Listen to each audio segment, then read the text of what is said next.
And we are live. You're watching Fantastic Fiction at KGB. I'm Matt Kressel here with Ellen Datlow. Tonight's guests are N.K. Jemisin and Brooke Bolander. Thanks for joining us. And we're hoping that this will be the last virtual one, but who knows? We shall see. We shall see. We shall see. But we always have an audio podcast for those who can't attend the actual readings when we're not doing it virtual. So you can check that out on our website, kgbfantasticfiction.org. Welcome. We're just hanging out, waiting for people to join us. So Bo was saying you're drinking some interesting whiskey. What can you describe this? This is Nika. It's a coffee grain, which is not. It has nothing to do with coffee. It is the still they use is Japanese. Is very good. Actually pretty hard to find in New York. So if you see a bottle, I recommend snatching it up. Yeah. It's Japanese Scotch? It's not Scotch. It's just whiskey. It's more. Oh, right. Well, I guess single malt. I mean, I guess it's not Scotch if it's from Japanese. I mean, it also tends more towards more towards. It's not bourbon, but it kind of tends more towards that than it does. So it's a little sweeter than it is. Okay. Hi, Amy. Both Amy's. Hi, Amy's. Hi, Joseph. Hi, Joseph. Hi, Teal James Glenn. Hi, Carol. Mm-hmm. Welcome, everybody.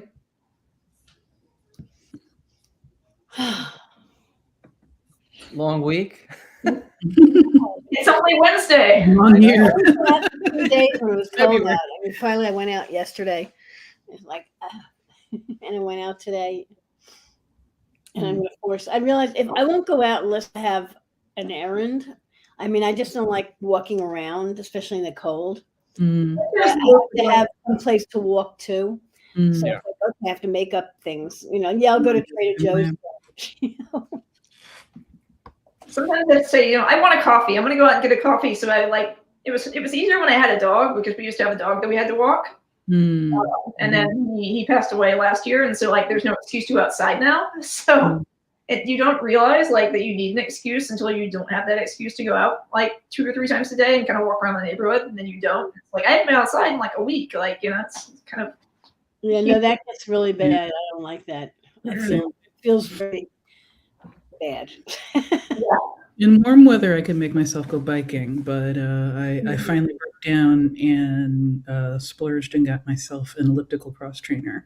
Oh, nice. For my basement. So, which I now look at on days when it's cold and I know I should go out for a walk, but I don't actually. No, I do actually manage to use it maybe 2 or 3 times a week, but so there's no window. I assume there's no window in your basement. No, but it's smooth enough that I can read a book. I'm one of those people that cannot stand watching TV while I'm on a machine, but I can read a book. And I'm not getting super energetic exercise out of it, but at least I'm doing something. So, Amy, we should Amy Goldschlag, we should make another date. You hold your neck kind of steady. So yeah, a machine that has the smooth factor. Or you get a metal brace that holds it. It has a rack. It has a little book holding rack. So I do audiobooks. I have to admit. So. Matt, you got blurry suddenly. I did? Yeah. You get the Vaseline lens. I'm phasing into another dimension. It's probably just streaming. Is it better? Modeling your building. It's so weird. It's not? No, it's just you're just got blurry. Do you guys see me? We can see you, and no one else is blurry, only you. Oh, yeah, okay. I don't know what happened there. Maybe somebody in your building is streaming, I don't know, the entire Disney library or something. Yeah. Hang on. Oh, the Vaseline effect. Yeah, I had that last time. Hi, Kate. And Morgan. Vum? Did that change it? Nope. No, you're blurrier. And now it's twitching a little bit, flickering. Strange effects. Now it's dark, but still blurry. Okay, hang on. Did you? Okay. Now you're still. Hi, everybody. He's clear, but still. I just want to see if I have anything going on in the background here. Okay. You know what? I think it could be a backup script running on my other computer. So I'll be right back. Yeah. Okay. Amy Goldschlager, did you hear my thing about maybe we should need to meet to go to Teen Sympathy again? I've been going there every once in a while with people. What, me? Were you talking to me about that? Amy Goldschlager. I mean, Nora, I'd go with you if you come to the Teen Sympathy all the time, since they still do the outdoor theater. Yeah. No, I'm a huge fan. I love sticky toffee pudding. Yeah. Actually, I'm putting it in my current book. So those are good. Yeah. Any improvement? A little bit. Yes, it is better. Yeah. It's definitely better. Okay. Yeah, I have a backblaze, and it was my other computer was probably backing up or something. All right. I mean, you can still hear me and see me. Nora, me and Amy can They're not here to see me anyway. They're here to see you guys. Yeah. Eugene says too many people are submitting stories in Moksha. Moksha and slowing down my computer. That would be true, except Moksha's not hosting on my computer. So So Matt, you haven't tried the new upgrade, Monterey? No. It just asked me if I wanted to upgrade, and I try to ignore it right now. For now. Yeah, I hate how they keep pushing it. They keep asking you every day. They're like, "You sure you don't?" Well, no, this time for the first time they asked. Heidi, David. Hey, Dave.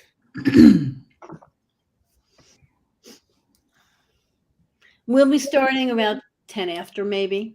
I have a YouTube link and I can't find it. So next month we'll probably be in person at the KGB bar. But I will not be there. I will be off in Florida. Yeah, in Orlando. I'm hoping to go. Right? I'm planning to go to Universal Studios, huh? At ICFA? Yeah. The first time in like 3 years. Yeah, the case numbers are going way down in the city. They're like very low. So hopefully, if that trend continues, we'll be back in person again. Okay, just finally got on the YouTube. Oh. Linda, hi Linda. Linda Addison is here. Hi Linda. Hi Linda. Wow. And Teresa, hi Teresa. You never emailed me back. Hi Devin. Hi Teresa, David. Hi Devin. Oh my God, so many people I haven't seen in so long. Hi everybody. I want to see everybody in person. Hello everyone. Yeah. I see I've got some lag now. Okay, so I'm gonna turn off the YouTube link because I don't think you can see people talking on the comments. If you turn on the comments here, you can see. Yeah, I'm trying to turn off I'd like to turn off the video and just see the comments because I can see the video and screen here. What I just saw something. Hi Gay. Hi Kate. I don't. Gang's all here. Mimi. Oh yes, I am email shaming people, Eugene. If that doesn't work, I tweet them. Right. Or hit them on Facebook. To be fair, when you do that for me, it was because Gmail hid my emails. So I'm trying to figure out how to pop out. Oh, there we go. Pop out chat. Okay, thanks, Eugene. I was getting there. It was just slow. Awesome. All right. Now I've got the chat. Excellent. Hi, Mimi. Wow, it's great to be gay and all these people popping up. It's great to see everybody. I mean, What? I think you guys have a different interface than me. Like, I don't think I can. Oh, maybe I can. I don't know. On YouTube? Are you watching YouTube, Matt? No, I'm not on YouTube. No, I think Nora's on YouTube. That's why. Crap. I was on YouTube trying to look at just the chat while closing the rest, and it was not. It closed the chat. I don't even know what Twitch is. Is that a pickup? It's a live streaming service that is a lot of people use it for gaming and stuff. Oh. It's similar to YouTube, but works a little better for certain things. Also had some good luck with Crowdcast. Yeah. Brooke, Linda likes your lips. Linda likes your lips. Lipstick.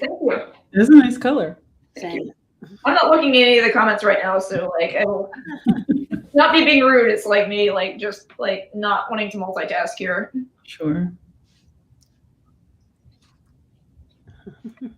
Okay, let's see. So, Bo, is it okay if I share that story you said from earlier? Which story? About your first rejection? Oh yeah, go for it. Yeah, so some of you may remember. It was not the first. The first like personal rejection I got was from Stranger Things. That was great, but wait, so it was the first rejection, personal rejection? It was one of the first personal rejections I got. It was like the second or third. Was from. Okay, yeah. So some of you might remember I created a little zine back in the day called Sybil's Garage, and Nora was an editor of that for a while. Slash reader. Well, everybody. You need to elevate it. That was a slash reader. Everybody helped it in a little bit. Like we basically had like a rotating group of editors from our writers group, and yeah. So one of the Bo's early stories was sent to Sybil's Garage. Do you remember what issue it was? I do not. I have no idea. Yeah, and Nora for a personalized rejection letter, which Bo appreciated, which I thought was kind of cool. It was like small world, right? I feel a little bad about the rejection, though. I mean, it did. It needed to be longer. Like I remember what it said, and it was like, "This is really good, but it needs to be a novel." And you were right. I've never written that novel. David Rivera says, "We're all drafted on Sybil." It's true. It's true. It's very true. And you had to do your service. It was an honorable discharge. Do your time in the slush mines. Yeah. It was good times. Good times. I miss it. But that was a lot of work. It was a lot of work. That was a lot of work. Yeah. Yeah, I can't imagine how much work. Pretty much like each issue took between 3 and 4 months to produce, and I pretty much didn't write for that period. Oh. And that's why I stopped. I was like, I'm not writing, and I love editing, but I love writing more. So yeah. That's the reason why I've wanted for years to do like an anthology. And I feel like I have the know-how to do it. I got the connections to do it. I don't have the time. Yeah. Like it would take so much. I haven't had like a break between novels for a while, and that was enough to really do something like this. And even if I did it, something would have to give. Yeah. So, well, if you ever wanted a submission system to use for such an endeavor, one that you use for Sybil? Oh, sweet. Okay. Well, no, Moksha. Oh. So the story behind Moksha was John Adams from Lightspeed knew that I had created a submission system for Sybil's, which was basically, if you recall, it was just a round robin thing. Like, a story comes in and it just, goes to whoever is next. And John's like, oh, I'd love to, buy that from you or license it from you. And I was like, sure, except I want to rewrite it because it's junk. I hacked it together in like a few days. I wrote Moksha from scratch for him, and then a few years later ended up like rewriting it completely again. But yeah, that's where it started. He asked me for the submission system from Sybil's, so Moksha wouldn't exist without Sybil's Garage. Nice. Yeah. So we're getting up on about 10 after, so time to get started? Yep. All right. So you're watching Fantastic Fiction at KGB, hosted by myself, Matthew Kressel, and Ellen Datlow. If you can, no pressure at all. It does cost us a little bit of money to run the series. So if you can, if you feel up to it, if you could support us, that would be awesome. There's the link there below. Before we get started with our readers tonight, N.K. Jemisin and Brooke Bolander, just want to let you know who's coming up. So we decided to go virtual again, obviously, because the Omicron coronavirus, the numbers were getting crazy. The numbers are looking a little better now, so we're probably going to meet in person in March, pandemic permitting. But whether or not this is virtual or in person, next month March 16th, we have John Foster and Leanna Renee Heber. April 20th, Victor Laval and Robert Freeman Wexler. May 18th, Grady Hendricks and Alex Irvine. June 15th, Karen Hewler and Sam J. Miller. July 20th, Dan Brown and Greg Frost. And so we hope you'll join us for those. Always good readings and good times, whether in person or virtual. Virtual is great because we get to have people from all over the globe tune in to watch us.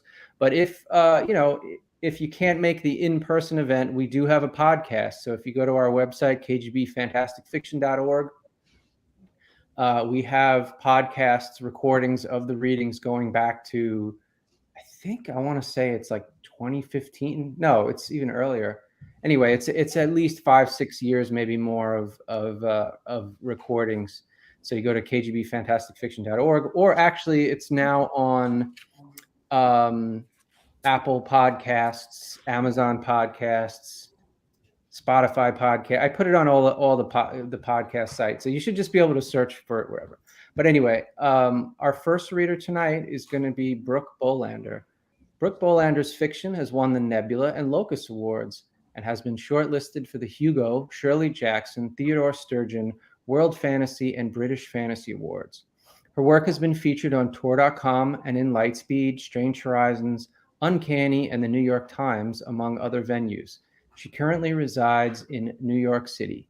Here's Brooke Bollander. So I'm reading a story I wrote for an anthology that came out last year. It was Jonathan Strahan's Book of Dragons. Beautiful book.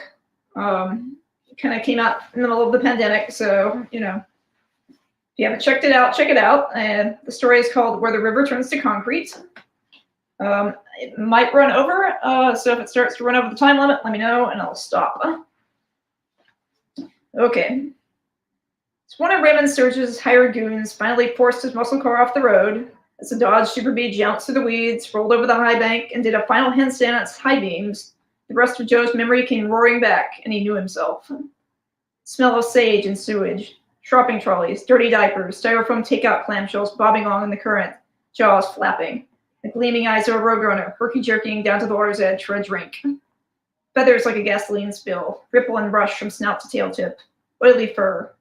A girl's kind eyes as she reached out, brave as anything, and Joe's big hands clenched on the steering wheel so hard there was an audible snap. Super Bee landed nose first. The desert night splintered into shards. The Super Bee had been a gift from Raymond, as if fishing Joe out of the gutter and giving him a name and a job hadn't been gift enough. Most big, important fellas, they came across a confused guy huddled in the farthest corner of a parking garage, naked as the day God made him, and they didn't stop until a valet, a bodyguard, or the shining black shell of a limo door between them and the public disturbance. Raymond was not most big, important fellas. The way he told the story, he'd done it mid-stride double takes, said something along the lines of, "Holy Jesus God, you're a big son of a bitch," and hustled a couple of his boys over to get the big son of a bitch in question covered up before anybody else more inclined to call a security guard happened along. Raymond Sturgeon knew an opportunity when he saw one. Any man planning on building a condo across a damn riverbed, mostly dry or otherwise, had to have some kind of damn vision. Either that or screw loose. Joe couldn't remember any of it. Everything before the moment he woke up in Raymond's clubhouse, squeezed into a too small dressing gown, was the darkness between headlights on a 2-lane mountain road. No clothes, no ID, no memory, no name. The rest of it hadn't bothered him too much, but the lack of a name had felt important in a way he couldn't quite pinpoint. He needed that. Not so much for other people, but as a way of grounding himself. Too scary looking for a Chaz or a Don, Raymond had pronounced loftily. Not blonde enough to be a Brad, too pretty for a Vince. You got honest eyes, though. Weird color, but honest. Good square jaw. We'll just call you Joe. Had a dog named that when I was a kid. Very all-American. You got any problem with that? No, he didn't have a problem with that. Something way back in his skull had rattled the blinds and hissed, but he ignored it when he was Joe. Easy as that. Big Joe Gabriel, one of Raymond Sturgeon's boys. One quietly summoning you to court him over the nightclub downtown. One stepping out of the darkness to Raymond's left with a ball-peen hammer clutched in one long-fingered hand. It's so big they made the tool like a toy. A joke. Until it wasn't a joke. Nothing personal, his eyes always said. They were the color of a starling's feathers, iridescent. One of Raymond's ex-wives had sported a ring with a black opal inset as big as a quarter. That's what Joe's eyes looked like, he said. That gaudy piece of shit ring on Tina's. Girls must go gaga when you flash those at them. Joe didn't get a lot of opportunity to flash his eyes at anybody, mostly just as Raymond told him to do. He loomed, he punched, he broke what needed breaking, picked up whatever needed picking up, and dumped whatever required sawing apart and dumping in the furthest dusty canyons out east. Raymond got him set up in a little flea-bag apartment property he owned called the Riverview, and only took 10% out of Joe's wages each month to make up the rent. And cheap doorknobs and drawer handles came off in Joe's hands so regularly he learned other uses for a toolbox besides the ones his boss occasionally set him. He wanted for nothing. Joe owned 6 tailor suits and a couple of the kind of white t-shirts that came in packs, 2 stained pairs of blue jeans, and a pair of swim trunks he had been told were alarmingly tight by a lifeguard of the city pool when he swam laps. As the days melted into weeks and months and the years bred like jackrabbits and his stature in Raymond's organization grew, he was offered a lot of other things, money, houses, new cars, but he couldn't see or feel the appeal in any of it. He politely declined and kept right on flowing down the same path he had worn for himself in the world. Till the day Raymond took him by the wrist and walked him outside to meet the Super Bee. He was told he couldn't keep driving that piece of shit Buick to and from work. Stay at the Riverview if you want. Wear the same 6 suits until the crotches were out of them, but you're taking this car. Don't insult me by arguing. Don't even start. Turned out the warning wasn't needed. It was love at first sight. She was a deep blue of the sky right after sunset and just before moonrise, a sapphire cut like a predatory animal, like a river with jagged rocks just below the surface. You'd most likely die if you were stupid enough to jump in, but it might be worth it to get your skin wet. Reminded Joe of something. Something like a homesick ache, gone, never the same. An emotion he had forgotten. Want. Maybe it was the shape of that old muscle car. Maybe it was how no modern build held itself like that, ready to tear the road to pieces. He had opened the door with something approaching reverence and crammed himself inside while Raymond chuckled, just like he always did when Joe had to angle his limbs into a driver's seat. Turned the key and the engine roared snow melt and flash flood. It's like someone saying his name, his real name. The thought swirled by and was gone, inexplicable, a dead tree headed for the ocean. He became a little more himself the moment that ignition rumbled into life. That was the end of it, really. The end of Raymond Sturgis, Big Joe Gabriel, and, unfortunately, the end of the cobalt blue 1970 Dodge Super Bee. There was a pool in the Riverview's central courtyard, surrounded by a rusting wrought iron fence and a handful of patio tables with listing umbrellas. As apartment pools went, it was a decent size, long enough that you could get a good workout doing laps from one end to the other. Raymond hadn't seen fit to budget for a pool guy when he acquired the place, though, so the water was a murky, take your chances green. In the spring, it collected Jharkhand blossoms. In the summer, it got a nice furring of dead leaves and ash from distant fires. Every other season, it was mostly dust, pollen, and the occasional drowned possum. Another kind of complex that might have been a thing to complain to the landlords about. Riverview was not that sort of complex. Folks came and went as car engines, low-wage jobs, and arrest warrants allowed. Neighbors did not exchange gossip or meatloaf recipes or anything other than sidelong glasses. Not long after he got the Super Bee, a strange interest in the state of the pool awoke in Joe. Swimming had always been the one thing he allowed himself outside of a job. Something about being in the water felt right in a way he could never recapture on land. It wasn't a big son of a bitch over water. The water was just part of him, like a bird's feathers or a horse's legs. The other swimmers gaped at how fast he was. Lifeguards looked up from their magazines or mobile phones in wonder. Kids scampered up to ask him how he did it. Seemed like the funniest question in the world to Joe, like being asked to give lessons how to breathe or grow hair. He always smiled and shrugged apologetically. Dunno, he'd say softly if pressed. Just do it. Joe didn't talk much. He had very little to say with words that couldn't be said with actions. Other people talked too damn much as was. He had noticed the Riverview's pool before, but he hadn't given it much thought. Then one fine spring morning, he was walking to the parking lot and he smelled it. Algae, frogs' eggs, waterlogged purple petals. Smelled familiar in a way that made him something in his chest twinge painfully. He stopped dead in his tracks and stared at the dirty pool like he'd never really seen it before. Maybe he hadn't. All day he thought about that moment, thought through the usual daily grind of fingers snapping and kneecaps crushed into eggshell fragments through surgical use of a baseball bat. When he got off work, he went to the local library branch, signed up for a card. Biddy behind the front desk looked at it, flipped him up and down dubiously, and checked out every book he could find on pool maintenance. They stayed in a neat stack behind the stained, bare mattress where he slept until he pretty well memorized all the ins and outs. Then he returned them, much to the palpable relief of the front desk Biddy. Some fellows kept gardens or goldfish. Raymond had a few of those gnarled little mini trees you could sculpt into weird shapes. And Joe had his job, his car, and the pH balance of the Riverview's pool. It's more than he had started out with, naked and blank-eyed in the parking garage. Under Joe's care, the water grew glossy. He bought nets, chemicals, skimmers, and suckers, all the other filthy-sounding devices one needed. Pretty soon it started looking like something you'd see in a brochure for the kind of apartments where the rent bought you a jam and a doorman. Summer rumbled to a halt at the curb. Joe didn't bother renewing his membership to the city rec pool. Swimming outside felt better, especially early in the morning and late at night. Grackles squabbled over put-on turf disputes in the oaks. Warm yellow light shone down on the pool surface through smeary rectangles of sliding glass. You could always feel eyes watching him as he rippled through the water, but nobody ever came down to chat. Nobody adult-sized, anyway. Eventually he gained a single admirer, a black-eyed, black-haired kid, couldn't have been older than 6 or 7. The way he crept closer each day reminded Joe of the stray cats zooming around the complex. First he watched from the door of his family's apartment. Then, when his babysitter presumably wasn't looking, he snuck down to the wrought iron fence where he played with matchbox cars and pretended to do anything other than pay attention to the big man in the water. By the end of the week, the toys and the ruse were both abandoned somewhere in the bleached grass jungle of the courtyard. The boy sat with his face smashed between the fence's bars, watching the oily ripple and flow of Joe. He never said anything or tried to get any closer. Watching was apparently enough. Occasionally, whoever was looking after him that day would notice he was gone and call him from the balcony. He'd run on back upstairs, brown cheeks smeared with lines of rust. Kids weren't supposed to get in the pool without adult supervision, but the kid had never seen him come inside the fence, so Joe didn't bother scolding or ratting him out. He also didn't bother latching the gate behind himself as securely as he maybe should have. Those two facts didn't connect at first when he heard the mother screaming. That came a few seconds later, stepping out of his apartment to see her crouched by the poolside, fully clothed and dripping wet, boy laid out unconscious in front of her.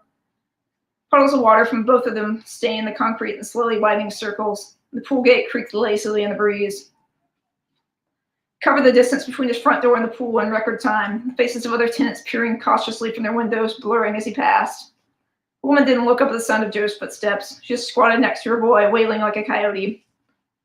Water trickled from his nostrils. His eyes were closed. Joe pushed the mother out of the way as gently as he could. She barely seemed to notice, eyes locked on her child, and took the boy in his arms. He didn't know what to do. The kid looked tiny and breakable, cradled in Joe's big mitts. He also looked dead. His chest was still, black hair slicked to his head like motor oil. Vaguely, Joe remembered a thing called CPR, where you pumped to the drowning victim's chest and breathed into the mouth and hoped like hell they'd wake up. He didn't know how to do it properly, had never taken a lesson in his life as far as I can remember, would have worried immensely about smashing the boy's ribs to matchsticks even if he had known the trick. He decided to start with the mouth breathing part, crouching down to place his lips against the child's blue ones. He huffed into the egg-shell delicacy of the boy. Nothing. Again, as the seconds ticked down, he'll like pebbles splashing into his stream. No change. Joe placed his hands on the kid's thin chest. He glanced at the mother, still rocking and crying and praying. A thought traveled down his arms and into his damp fingers as he leaned down to give the breathing method one last shot, garbling nonsensical. God damn it, come out of there. You got no business being trapped in some little kid. The hell's wrong with you? Water is free. He is free. He goes where he pleases, flashing beneath the desert sun. Minnows and crayfish dart in the bubbling green spaces between his scales, and all is rush and slither. It's 100 years before the first full diaper, the first beer can bobbing, the first net of concrete laid out to catch and control. There was a noise beneath his hands and lips, like a drain clog letting go. Joe felt something pull, then pop! Then his own throat and lungs were full of water, so eager to get out of the kid and into him, it spilled from his mouth as he pulled away. It tasted like chlorine. Weirdly, it didn't make him choke, despite the fact that there seemed to be a river's worth of it. All the world's coughing was saved for the boy, suddenly sputtering and gasping the life beneath him like a flooded engine coming back from the dead. And Joe got a little more human with that young mother sobbing her things at his elbow. He learned their names and evicted a tributary straight from Lucian's lungs to save the kid's life. Even with all the things that happened, he never regretted that part a damn bit. She found him a few days later. Petite as her son, tiny really, but blonde where he was dark. Joe opened his front door and there she stood, a store-bought chocolate cake in her hands, eyes turned way up to find his a couple of feet overhead. Brought you something, she said, for saving his life. I know it's not much, it's really kind of silly, but Joe had always done his best to have no truck with the neighbors. For years he had succeeded admirably at this, not that it was hard in a place with a riverview, working the hours he did. All it took to bring that record crashing to earth, it turned out, was near drowning, a pretty face, and free food. He found himself inviting her inside, pulling chip plates from a few previous tenants had left from the cabinets and setting them on the tiny diving table he never used. When he tried to sit down across from his guest, his knees lifted the entire thing a half-inch off the ground. Plastic takeout forks and chocolate cakes skated dangerously across cheap maple, saved at the last minute by his neighbor's quick hands. Joe sat at an angle after that. Her name was Rita. She worked as a maid at the Easy Rest out by the interstate. A teenage girl from next door he was supposed to watch loose while she picked up shifts, but sometimes the girl got distracted by the phone, by the television, by her own reflection in the mirror, and he wandered off. He was a good kid, smart kid, knew better than to talk to strangers or go playing in traffic, but he was drawn to water like some kind of duck or something, couldn't keep it away from him. There hadn't been a high fence between the complex and the concrete bed of the river out back. She knew she would have found him ankle deep in that nasty runoff ages ago, chasing minnows or frogs or whatever else managed to survive in the stream. Not that she hadn't been the same way at his age. She'd ruined a lot of shoes and gotten chewed out a lot for playing in that same river back when 23 seemed like the kind of birthday they handed a black balloons decorated with cartoon vultures for.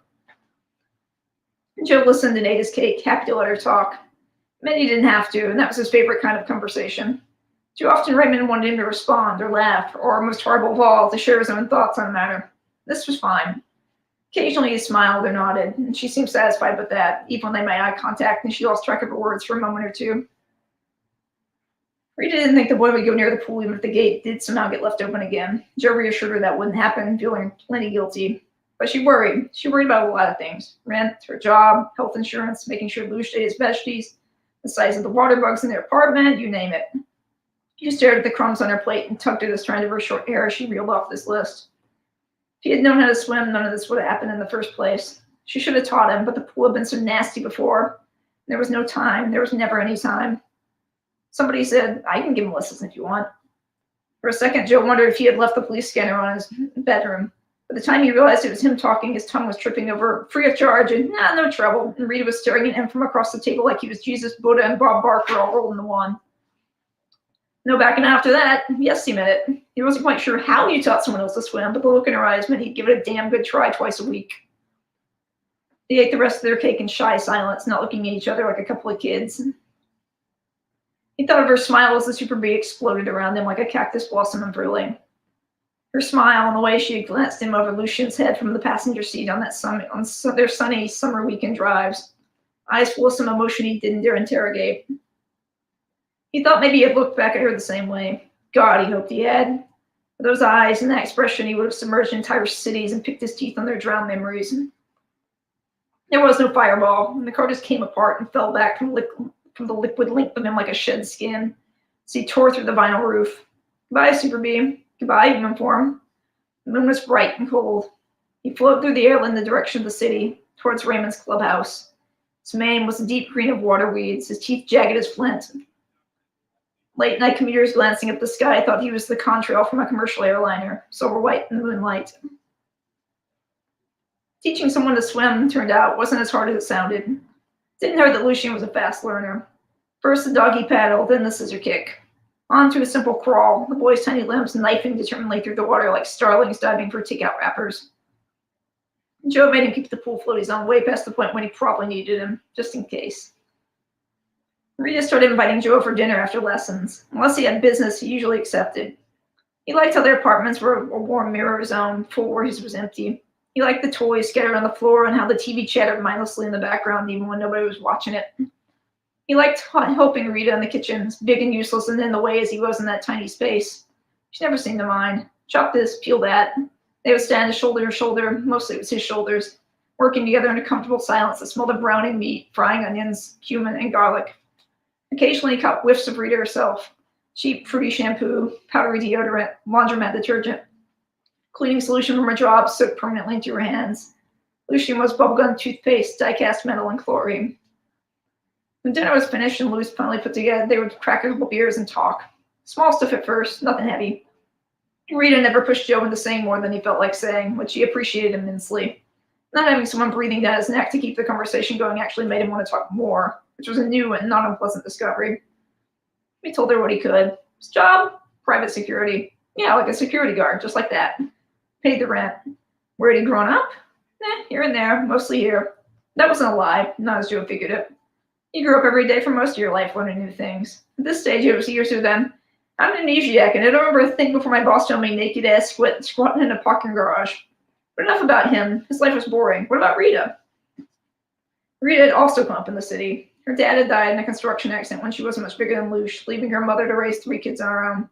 Luckily, Rita's grandmother hadn't just any ordinary lady, and neither had Rita's grandmama. They knew some new things that nobody else knew, and saw things nobody else saw, and heard things nobody else had heard. The neighborhood had relied on them for charms and curses, blessings and charms and cures, blessings and curses.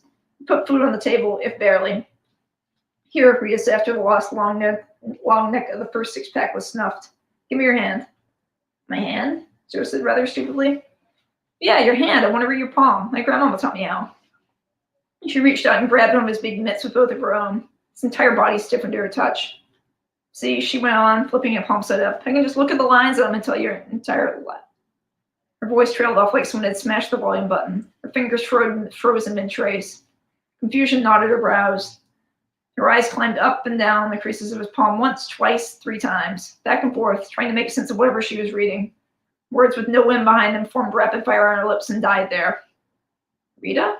He was almost afraid to disturb her. You all right? She didn't let go of his hand, but she did look back up at him after several more molasses-low seconds. Her eyes were reddish-brown with gold flecks, like river mud at sunset. Where did you grow up? She said. Raymond knew Joe had arrived when all the taps and all the pipes and all the sprinklers in the clubhouse burst their seams the way old men's belts whip loose after a big meal. Joe was the flood in the rack, the water damage unstoppable, pooling around expensive shoes before coiling up into a shining spiral that blew the roof clean off. A fire, the authorities would say later on. A fire that stopped the sprinklers before leaking gas main did the rest. Didn't make a lick of damn sense to anybody who thought about it for longer than a second, but most people were too damn happy about the world being rid of Raymond Sturgis to question puling details.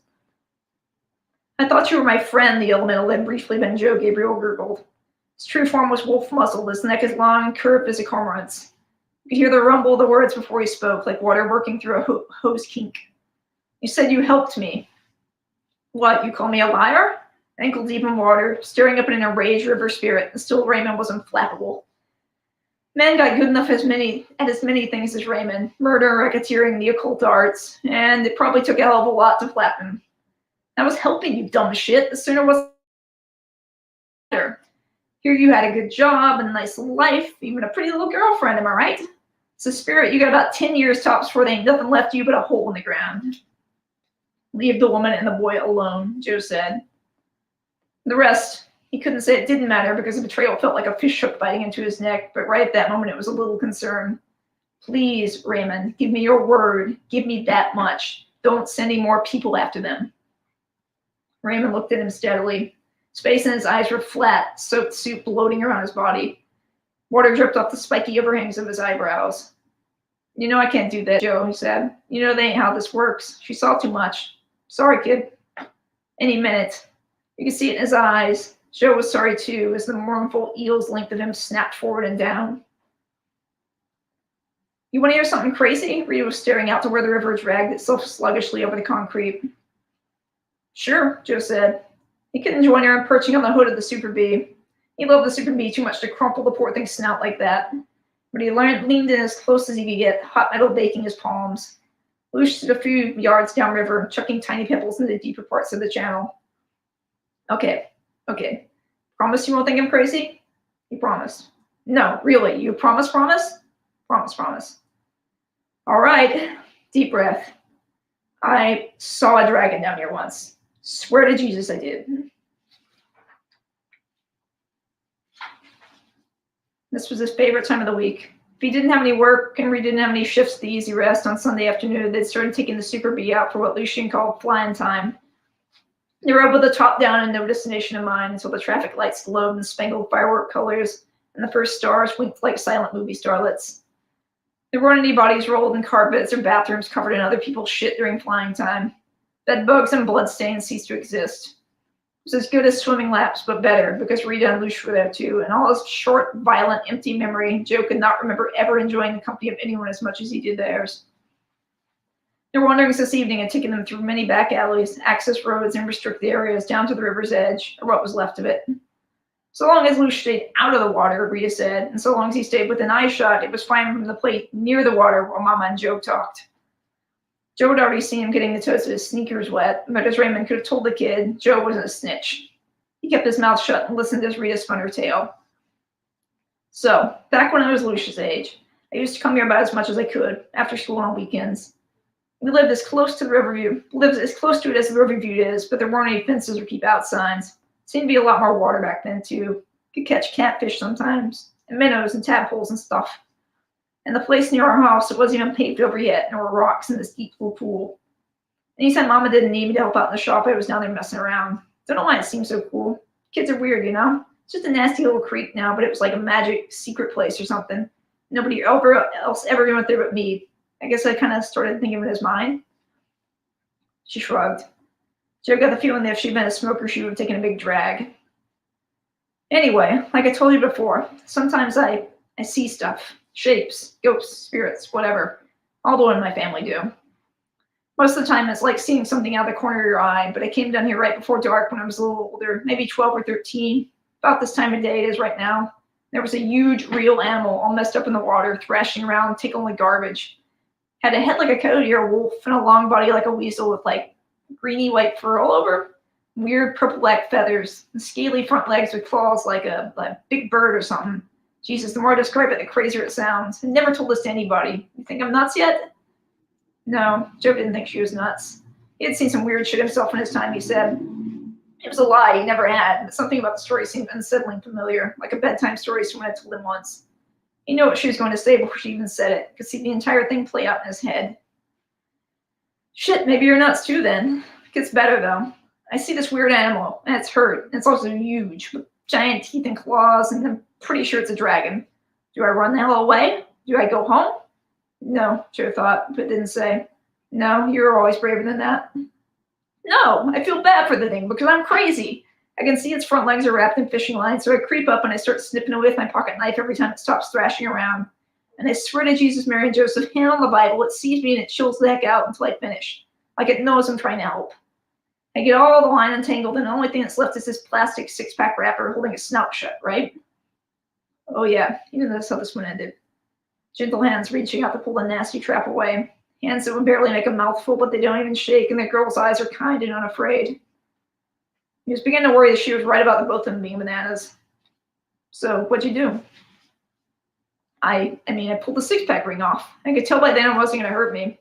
Had the weirdest eyes I've ever seen. They were people smart and colored funny. Kind of like yours, actually. She laughed. So laughed that it had some thoughts about things, but wasn't telling. I pulled it off and freed the thing in the air, sort of rippled, and then it was gone. Plop went Lucia's stones. The water was too shallow here for a really satisfying splash. These were just enough to pleasantly break the dusk. Quiet. Plop, plop. Jesus, seriously never told anyone that story before. Not even my ex-husband. Joe didn't know how to respond. Well, thanks for trusting me, he finally said, and he meant it. He really, really meant it. He didn't quite know why he meant it so damn much, but he did, with all his heart and kidneys and every other plentiful organ inside his big dumb body. Thank you. She smiled. For the second time in a month, she reached out and took his hand. But nothing gold could stay. Dragons knew that. They fought their whole long existences against it for all the good it did them. All opposition to Raymond's river-spanning construction project had been bulldozed, bribed, and broken down. Then only left the cleanup. The ones that knew a little too much, the associates who had helped and let the hand at risk of outlasting their shelf lives. Raymond had a list. There was nothing personal about the list. It was all business. Raymond gave the list to Joe, and Joe did what he always did. He followed orders. He went home and washed the Super Bee and splashed Rita and Luce with the hose and gave work no more thought. Most of the ones getting their tire slashed and their teeth slashed and their eyes dotted were bad men, like him. No great loss, he told himself. None of my business. The number of names on the list dropped. Autumn loomed. Only a few more loose ends flapped in the desert breeze. One was a drifter named Maria. Maria was about 10,000 years old. She had come to town to collect on a debt Raymond had owed her, and he had graciously put her in a motel for the weekend while I got the paperwork drawn up. He didn't explain why he needed a toothless little woman crossed off his special list, and as usual, Joe didn't ask. Took a look at the photograph, pocketed the address and the room number Raymond gave him, and hit it off with another one of Raymond's fixers, a no-nonsense guy with a pimpless, thin mustache named Dave. Dave never talked a lot of shit. He just did his job, like Joe. The hotel looked nondescript when they pulled into the parking lot, indistinguishable from a million others slowly rotting beside the exit ramps of every major and minor city across the sad, scarred continent. Peeling paint, grackles picking through the gravel, vacancy sign valiantly flashing against the mid-afternoon sun. Only one or two other cars parked, none of them in great shape. But as soon as Joe stepped out of that Lincoln and they were driving, a cold shiver ran down his back. He looked down at his goosebumps in wonder. Thermometer on the car's mirror had said 98. He exchanged a look with Dave, who nodded. Yeah, he said, I feel it too. Something's freaking weird. Watch your back in there, buddy. Maria was in 15, a downstairs room opening onto the parking lot. Joe had expected to have to pick the lock, but the knob turned easily in his hand. They eased into the ruddy gloom with way more caution than what a woman necessarily called for.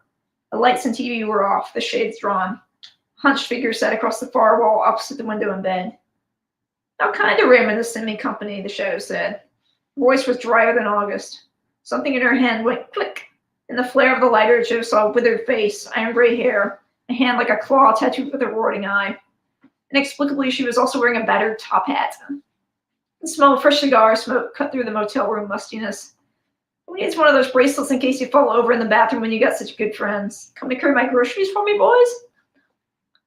Joe's eyes were adjusting to the shadows. He could see other things now, too. Symbols drawn on the walls, a broad circle scrawled overhead on the ceiling. Tarot cards fanned out on the stained carpet. The air was vibrating on some frequency that made his teeth itch. His thoughts and words felt as if they were bubbling through tar. Beside him, Dave winced and rubbed at his temples. Nothing personal, lady, Joe managed. It's just business. Cackling laughter. The cherry of a cigar bobbed merrily in the semi-darkness like a red eye. Is that what you tell yourself, boy? She rasped. If it wasn't personal, he wouldn't have sent you of all people. Or should I say, of all unpeople. An incredible bastard that man is. Asked me to do a job and then kills me for doing what he asked without even paying. The cheek of the next witch he double crosses opens up all the hell in his asshole. Dave took a lurching step forward towards her, fumbling at his holster. He moved like a blind man in a drainage ditch. That's all you got to say for your last words, a bunch of crazy talk, he said. You don't want to pray or nothing? Oh, I don't need to pray, came the retort. You're writing to my last wishes right now. I wish for him to search to fetch what all his double dealing he's got coming to him. I wish for that ugly condominium he's building to tumble into the riverbed like a house of cards. And I wish, most fervently, with all the hearts I stole as a fine young thing and all the soul I sold for scrap, that the spirit standing over there he asked me to summon and bind, trapped in the body of a mortal man, remembers what he is and drowns the shit out of his boss. Any of those come to pass, I'll join the unseen world happy. The cigar gave a vicious little jerk. Nothing she was saying made any kind of sense. Joe tried to shake the mud out of his head. Jesus, lady, what the hell do you think I am? He stepped closer. Tarot cards slipped and crackled beneath his boot heels. The whites of the old woman's eyes flashed up at him. I think you know what you are. Her voice was a low hiss. He needed you out of the way, same he needs me out of the way. But you can't just put a bullet between a river god's eyes. For that, you need specialists. You need someone who knows what they're doing to cheat you. You need... My head hurts, Dave said. He dragged a pistol to bear. Let's just get this done with already. No, Dave, wait the hell on. I want to know what she's... You'll remember soon, Maria said calmly. He wanted you on a leash. And the silencer on Dave's gun choked the pistol's roar into a muffled cough. Maria slumped. Her top hat and cigar tumbled to the floor at Joe's feet. God damn it, I was trying to talk to her. Jesus, what part of wait don't you understand?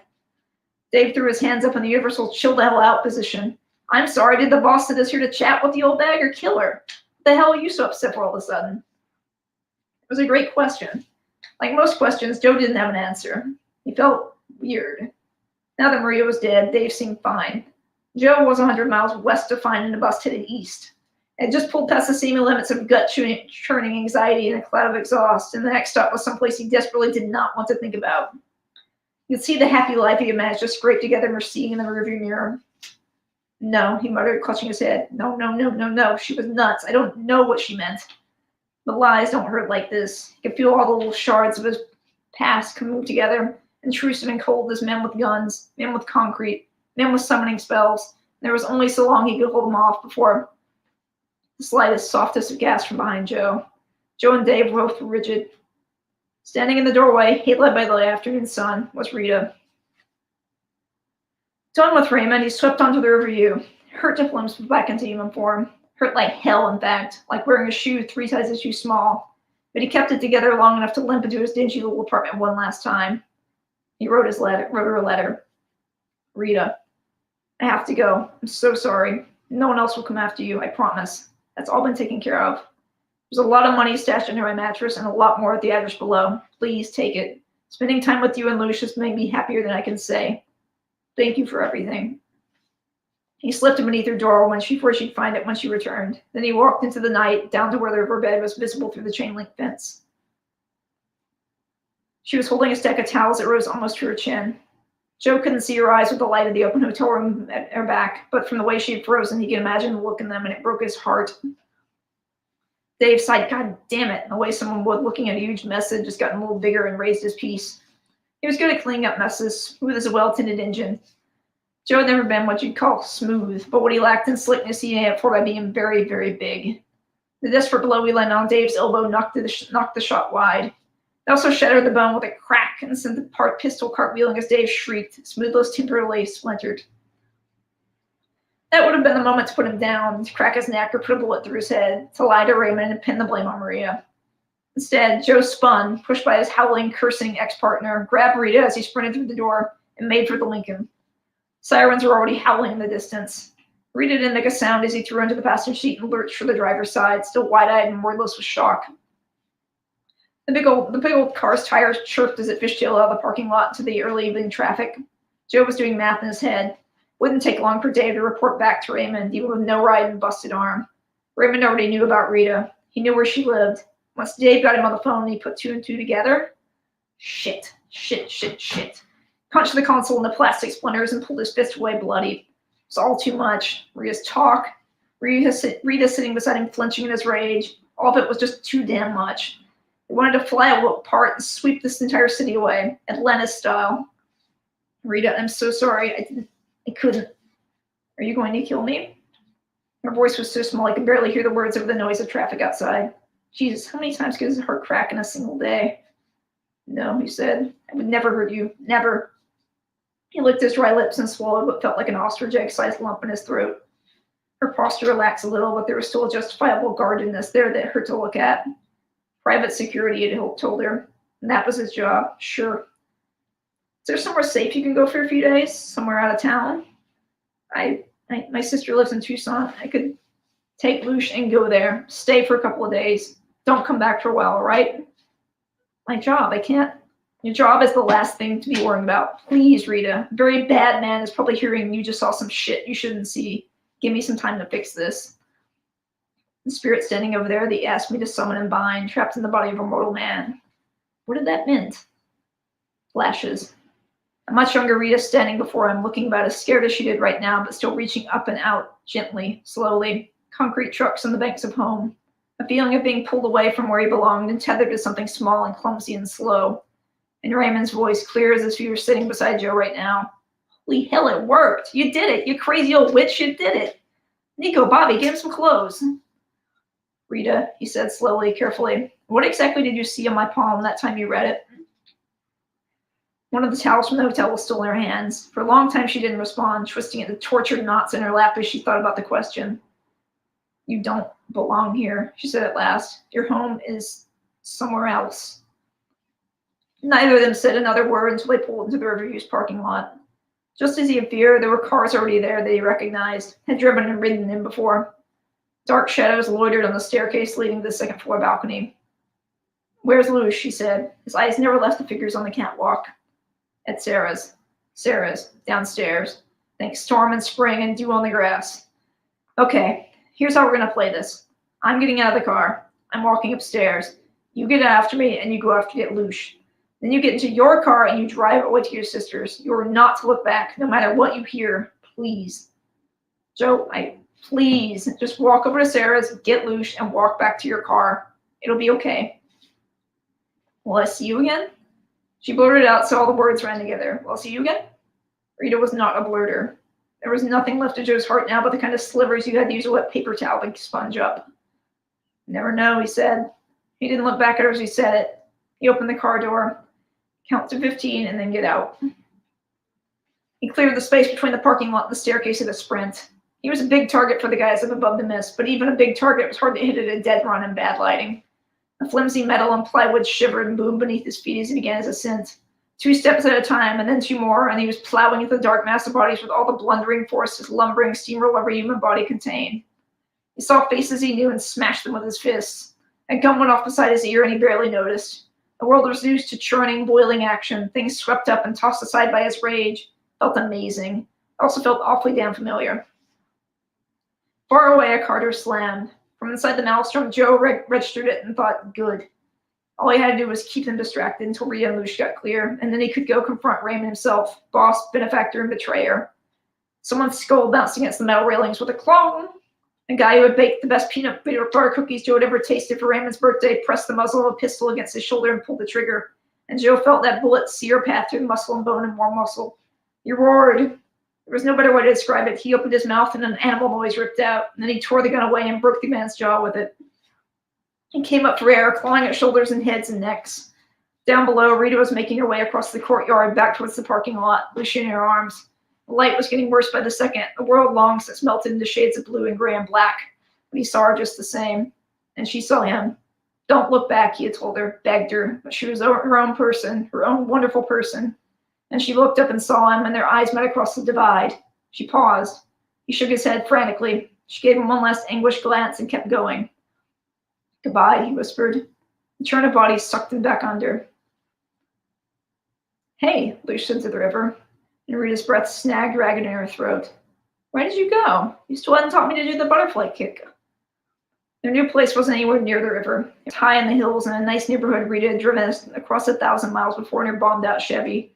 Never able to glance at the pretty bungalows with their pretty front lawns for long before a police cruiser edged in frame to hurry her along. Half of her reasoning was that when she had bought the house had been purely petty. Screw those people. Let's really like having me as a neighbor. It's also a really cute house in a really good school district and only a couple of miles from the community college to boot. The pettiness had just been the thing that finally pushed her over the edge. A gentle nudge that said, girl, you deserve this. But the river wasn't nearby, at least not near enough to walk to.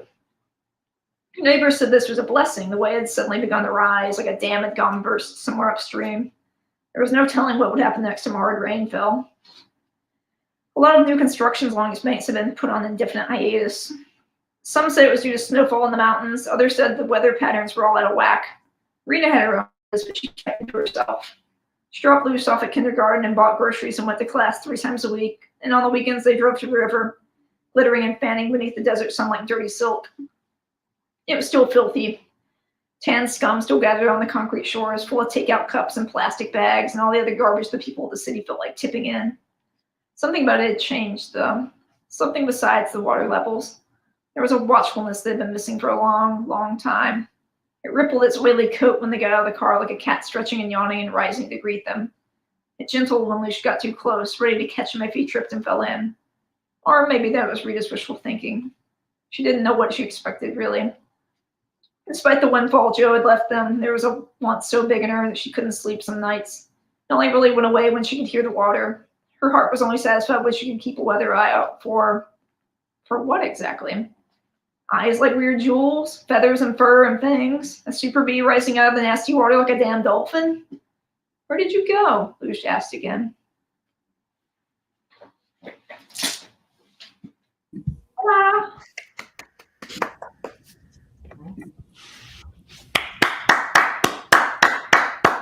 Takes me a second to unmute everybody and get everyone back on the screen. Thank you, Bo. That was great. Thank you. Did you hear it too echoey? Like, what's There that? was a little echo, but it was fine. No, I didn't hear an echo. I could hear almost all of it. Yeah. Oh, sorry. Good. Once or twice, I don't know. It might have just been on my end. There was like a little network. No, I saw you froze a couple of times. Yeah. But over. Yeah. Awesome. So we're going to take a short 5-minute break, and then we'll be back with NK Jemisin. And also don't forget that we're going to do a Q&A after the reading. So stick around after that as well, so you can ask our guests questions. So we'll be back in a couple of minutes with NK Jemisin. Sounds good. I'm going to run to the bathroom.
I'm back.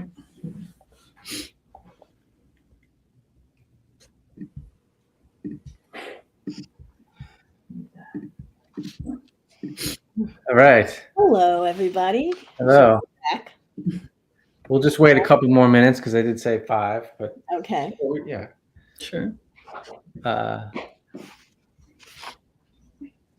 Lots of applauses and claps in the live chat. Bye, Joseph. Joseph had to leave. Oh, okay. That was a gorgeous story, but Thank you. I was a little sad at the end, but Yeah. gorgeous story. It ends kind of sadly, but so there are a lot of stories. You know, sometimes that's what makes it beautiful, I think. So, yeah. Which anthology did you say that was from? It's in Jonathan Strahan's Book of Dragons from last year. Oh, okay. All right. It's a beautiful book too. It's got illustrations by Ravina Kai as well. It's like really gorgeous. It was a Random House release, I believe. Huh. Harper. Not in the new release loop anymore now that I'm not doing the new. Last year was so weird, like it came out and like I think it did pretty well, but it's still like I don't know. It's hard to keep track of everything that's coming out when Also, pandemic year. The first year was rough on all book releases. It might have actually come out year before last. I can't remember what year. Like, were you in anymore? Like, mm-hmm. Came out the last 2 years. I don't know. Gotcha. Should we start? Yes. I think we're gonna wait another minute or right. Fine. Wait another minute. So. Let me introduce you first, though. Okay. Okay. N.K. Jemisin is a New York Times bestselling author of speculative fiction, short stories, and novels. In 2018, she became the first author to win 3 Best Novel Hugos in a row for the Broken Earth trilogy, currently in film development. She has also won a Nebula Award, 2 Locus Awards, and is a recipient of the MacArthur Genius Fellowship. Please welcome N.K. Jemisin. Hi. All right. So I am currently working on the sequel to The City We Became, which now has a name, The World We Make. Anyway, but I'm working on the sequel. I'm working on the revision of it right now. Hopefully to have that done before the end of the month. And unfortunately, because I am working on it, my head is in this series, so I decided to read from The City We Became. I am uncomfortable reading from a story still in revision, so I will not be able to read you anything new from the new book. So this is from like maybe, near the end of The City We Became. For those of you that haven't read it, I don't think that there's many spoilers in it. But the gist of the story is that it's set in New York, wherein suddenly 6 people discover that they are the living embodiments of the city of New York itself. They have weird powers that come from them being able to sort of embody the city. And they have freaky enemies that are out to destroy them because they embody the city. And by killing them, they can literally destroy the city of New York. So by this point, they've gotten together and they are trying their best. The 6 people represent the boroughs of New York. And so most of the boroughs have gotten together by this point in the book, and they're desperately trying to find the last borough, Staten Island. And they have to get from, I think Inwood was where they were. Oh, no, they were in the Bronx. They have to get from the Bronx to Staten Island in record time. And if you want to have like a mental soundtrack while we're working on this piece, it would be Ludacris's Move, Get Out the Way. So we'll get right into it. They're taking a route that should get them there fastest, even though it means paying a pirate's ransom in tolls. But right before they're supposed to transfer from the Bruckner to FDR, Bronca's phone bleeps a warning.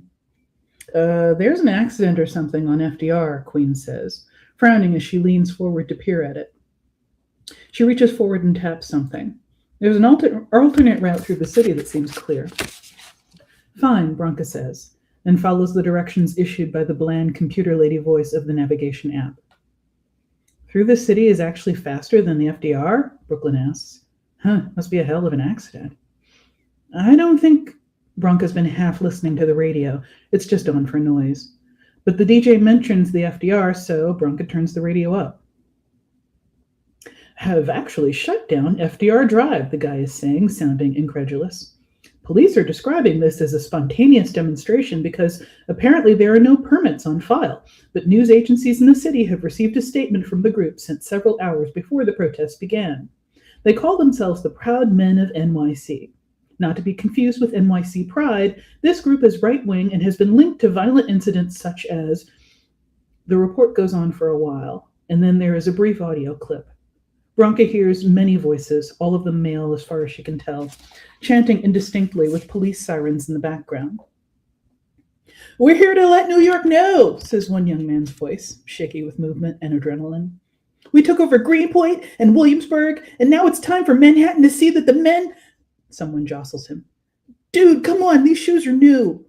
The men of New York City aren't going to take... There's a jumble of words that Bronca doesn't get. Something about being replaced. And feminist liberal nonsense.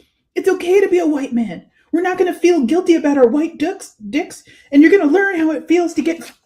The clip cuts off abruptly. Back to the DJ, who is now chuckling with palpable ease. Well, hopefully we didn't just earn ourselves an FCC violation there. Anyway, folks, stay away from FDR Drive for now, unless you want to park and look at the view. The station's music resumes. Brooklyn stares at the console. Are you kidding me? What, a racist white dude march in New York at almost midnight? What are they trying to do? They're not even going to disrupt the city's traffic that much. Well, they're disrupting us pretty well, Bronca mutters, turning onto 2nd Avenue. Bet NYPD isn't even going to stop them, or else they'll arrest any counter-protesters or people these guys pull out of their cars for a beatdown. But a march of angry white men, though, Queen says worriedly. That's never good. It most certainly is not. And Bronca muses that it's damn strange for New York, which has its share of racists, God knows. The city's special in a lot of ways, but not that one. Generally, however, the ones in the city are content to live and let live, as one must in any major city, especially if one doesn't want to get knocked the fuck out on the subway. Like New Orleans, Hong murmurs, so softly that Bronca almost doesn't hear him. What? In the rearview mirror, his stone face has gotten stonier. What killed New Orleans was bad luck, he says. A series of terrible coincidences, institutions breaking down, old hatreds taking new form, subcultures choosing just the wrong moment to make a drastic change. So I thought at the time. Then Bronca gets it. You think this march is, what, bankrolled by Better New York? To force us onto a different route? I have no idea. But city avatars are generally quite fortunate. Helpful coincidences fall into our laps with great frequency. It's part of what we are, how our cities help us. Your city is weak. Bronca sees him shake his head in the rear view. Or perhaps something else is working even harder to counter its efforts. There's nothing they can say to that. Dread works best in complete silence. They hit 2nd Avenue at Spanish Harlem. Working-class neighborhood late on a weeknight, Bronca's unsurprised to see that the streets are mostly empty. Only the bodegas stand open, sentinels of the city that never sleeps and occasionally needs milk at 2 a.m. Gentrification here has taken the form of endless coffee shops. For the last few blocks, these have all been indie places, proudly touting their locally roasted pour-overs, all with different decor and sign fonts. Then comes the proof that it's all over for the neighborhood's original character. They pass a Starbucks on the corner. Bronca thinks. She can't be sure. Because it is so covered in white tendrils and stiffer projections that she can barely see its logo or facade. It's like some kind of animal. The overlapping, moving layers of white tendrils have given it a kind of brindle-furred appearance, blurring the building's overall boxy shape. It's a typical New York multi-use building, ground floor business, apartments above. The apartment portion has a few tendrils on each level, but nothing like the monster down below.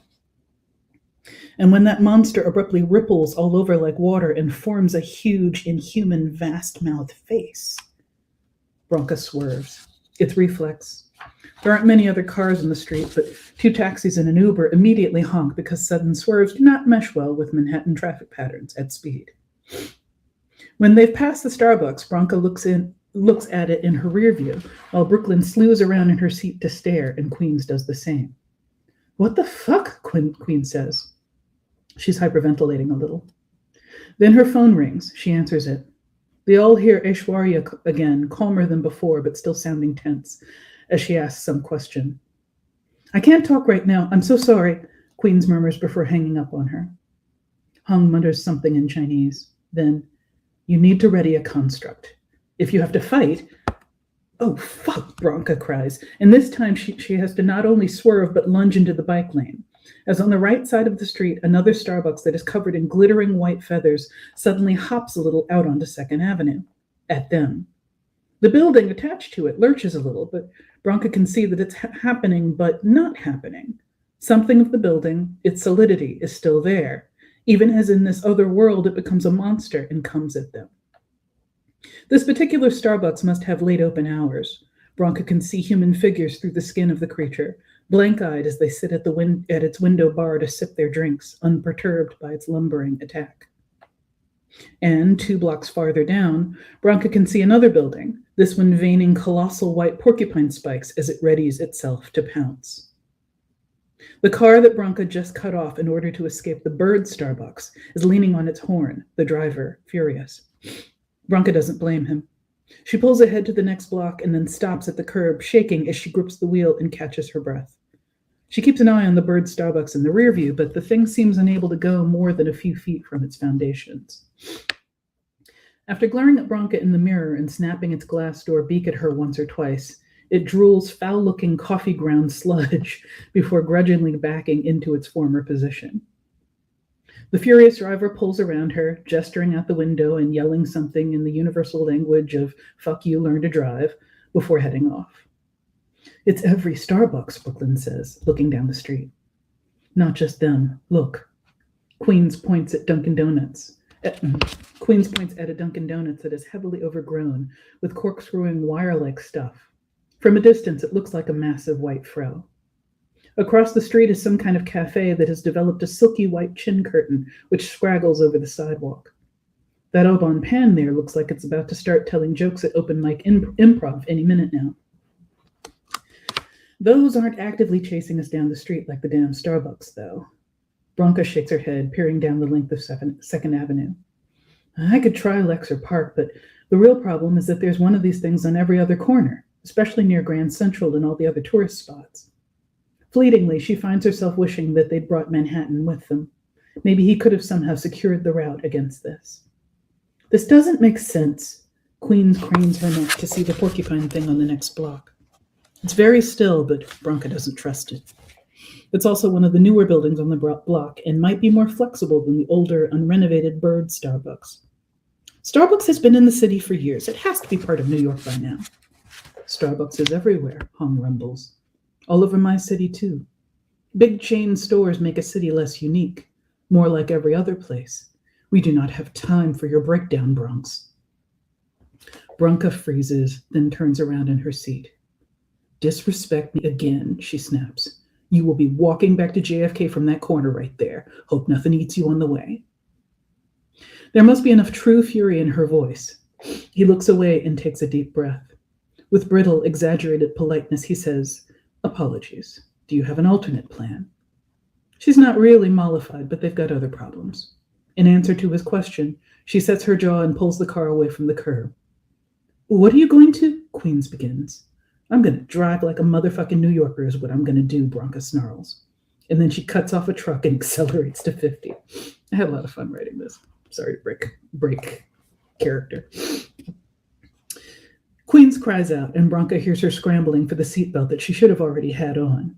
The truck blats an air horn at Bronca. "Honking's illegal! You're going to get a ticket!" she shouts, but she's grinning in spite of herself. It's been a shitty few days. So at full speed, she rockets down 2nd Avenue, cutting neat zigzags across the traffic, threading the needle between 2 Land Rovers, shooting through an intersection just as its light turns red. Hong curses Cantonese behind her. A right-lane car pass, an impatient swerve around a slow-moving pedestrian. There's a police speed monitor on one side of the road down by 23rd, reminding drivers that the speed limit in the city is 25, and it blinks a baleful red 70 as she blasts past. But the Starbucks monsters can't touch them. After 10 blocks, silvery flickers of light had begun to appear around Bronca's Jeep, licking at the edges of her vision. After 15, it's not a peripheral thing anymore. A sheath of white light surrounds them. A snake-like Starbucks lunges out of the lobby of a chain hotel, its ghostly, stretched-wide mouth open, and just past its translucent white gullet, a tired-looking barista slumps on his knees, scrubbing up a spilled, iced something. But the snake's spectral teeth bounce off Bronca's car as if it's tried to bite a rock, and Bronca blazes on. The cops don't stop her or even seem to see her. Honging queens have sat back, gripping the armrests and making sure their seatbelts are buckled. Brooklyn, bless her, helps by shouting out the window at any car that looks as if it's about to impede their route. "Are you blind, motherfucker?" and so on. Adding to the construct, Bronca now realizes, blending the power of their two boroughs into one massive preemptive wave of get the fuck out the way. Now, the sheath of energy is bullet-shaped and long enough that it physically shunts aside cars that are going too slow or about to cut them off. Bronca's grinning like a clown. Brooklyn's laughing, giddy with it. It's beautiful. 2nd Avenue ends at Houston, so the GPS starts directing them on a more zigzagging route toward Brooklyn. Now they're in the Lower East Side. The only Starbucks in the area is a tired old fish-like thing on Delancey, which can't even make it past its own curb when it tries to flop at them. Bronca does the speed limit past that one, just as an extra unspoken fuck you. The Williamsburg Bridge is gone. Long may it rest. There's something in the water past all the warnings and roadblocks and memorial photo walls, something white and heaving and organic that seems to fill the entirety of the East River, and enormous enough to tower over the lone support pylon that remains standing in the bridge's wake.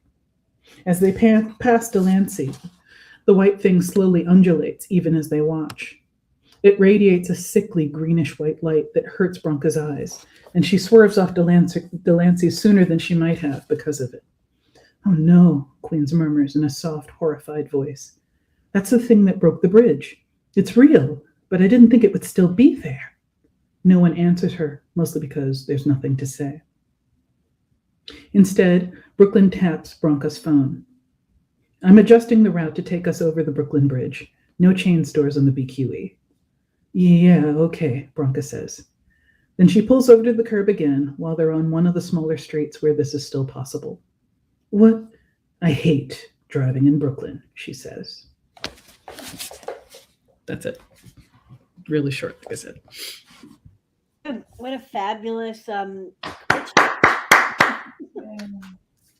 Thank you. Thank you. I liked it. I hope you like it. Yeah, we were getting a lot of Comments about excitement New York. comments there as you were reading through.